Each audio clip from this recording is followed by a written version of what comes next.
admissions process to the Ivy League is a very holistic process that takes into account a number of different variables. Essentially what they're looking for is people who are going to be leaders and successful in society. And that means that they're looking at a number of different variables, not only your marks and the rigor of the curriculum that you're taking, your SAT scores, your subject test scores, as well as some essays which reveal your personality, your character, your passions, what's important to you,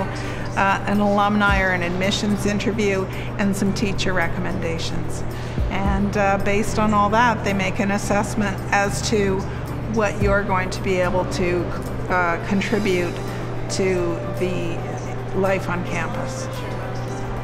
Both my daughters were recruited athletes, so they didn't go through the process of applying to a variety of different schools. They were recruited to those schools and then went through the process of early decision at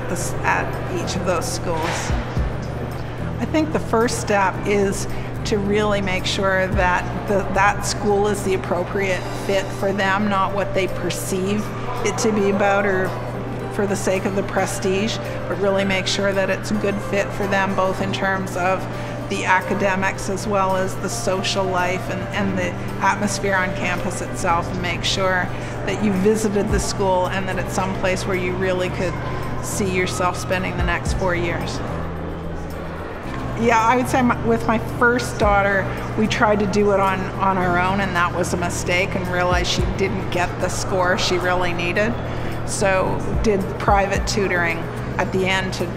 kind of at the 11th hour to make sure she got the score she needed. But there was just so much stress. What we learned the next time around was it really helps to go through, and what I recommend to other people now is to do a prep course the summer after grade 10, so you can get your scores out of the way in grade 11 and then focus in the fall of your grade 12 year on putting together a killer application.